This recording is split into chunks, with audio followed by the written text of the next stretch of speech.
რუსეთის ტერიტორიაზე გადასული ომი სულ უფრო მასშტაბურ ფორმას იღებს. ოკუპანტ ქვეყანაში დღეს მძიმე დღე გათენდა. რუსული ქალაქები ცეცხლის კვამლში იყო გახვეული. მიზეზი უკრაინული დრონების კიდევ ერთი წარმატებული შეტევაა. უკრაინელებმა ამ შემთხვევაში ციერიში რუსეთის ყველაზე მნიშვნელოვან სამოქალაქო ლოჯისტიკურ ქსელზე მიიტანეს. დრონების სამიზნე გახდა ვალდბერისის ორი მსხვილი ლოჯისტიკური ცენტრი კრასნოდარსა და ნევინომისკში. როდის დამთავრდება ეს კატასტროფა, თითქოს ჩვენი სახელმწიფო გვეთამაშება, ჯერ ქმარი მომიკლეს. ვალდბერისზე გასულ წელს უბრალოდ 2 მილიონი რუბლი დავკარგე, გადავწყვიტე საბრუნავი კრედიტის აღება. შემდეგ ბანკმა მომატყუა საკრედიტო არდადეგების გამო. იმის გამო, რომ საკრედიტო არდადეგები ავიღე, უბრალოდ ზემოდან დამიმატეს 700.000 რუბლი, უბრალოდ არაფრისგან, უბრალოდ წყალში გადავყარე.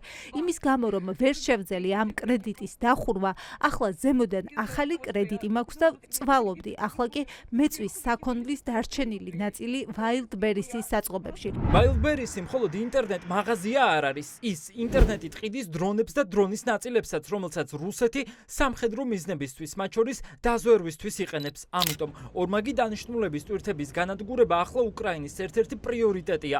ყოველდღიურად ვალდბერისი 20 მილიონზე მეტი მომხმარებელს ემსახურება. მისი პარალიზებით კი რუსეთის მოქალაქეები ყველაზე კარგად ხვდებიან, რას ნიშნავს ომი.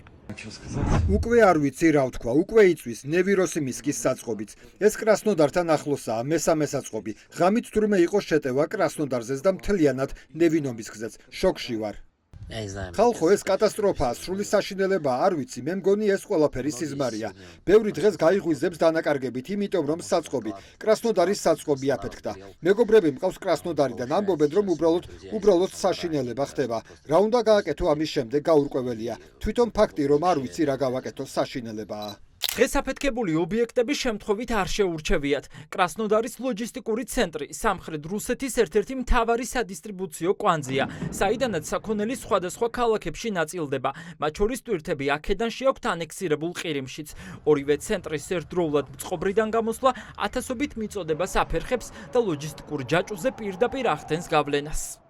გუშინ საშინელი ღამე ქონდა კრასნოდარში. დაახლოებით ღამის 3 საათზე დრონები გუნდა დაფრინავდნენ ჩვენი სახლის სიახლოვეს ვალდბერისის საწყობისკენ. ჩვენ, რა თქმა უნდა, მაშინვე მთელი ოჯახით სადარბაზოში გავიქეცით, რომ თავი გადაგვერჩინა. ვერ ვხვდებით, რატომ ვცხოვრობთ ახლა ასე დროში.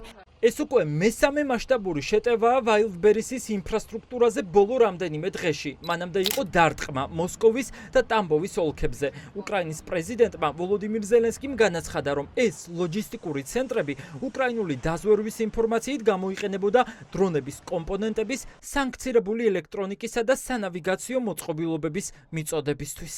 ვალდბერისი ახლაც ცეცხლშია გახვეული. თანამშრომლები, რომლებმაც ჩვენთან მოირბინეს, ამბობენ, რომ პირველივე დარტყმის შემდეგ დაიწყეს გაქცევა. კარგია, რომ გადარჩნენ. ერთადერთი დასანანი ის არის, რომ იქ დარჩათ ტელეფონები, პასპორტები, დოკუმენტები. შოკში ჩავარდით ყველანი ღამის 3 საათზე. მთელი სადგური ევაკუირდა. ყველანი ბომბსაფარში გაიქცნენ. რკინიგზელები, სამოქალაქო პირები, ვალდბერისი. ხალხი გვეცოდება, ისე დღეში არიან. დაზარალებული რუსი ბიზნესმენები ხელისუფლებისგან გადასახადების 6 თვით გადავადებას ითხოვენ. ზარალი კოლოსალურია, ბაზარი პარალიზებული. როგორც ჩანს, უკრაინის მიზანი არამხოლოდ რუსეთის სამხედრო შესაძლებლობების შესუსტებაა, არამედ ცდილობენ ქვეყნის შიდა ეკონომიკური სისტემის შეფერხებასაც.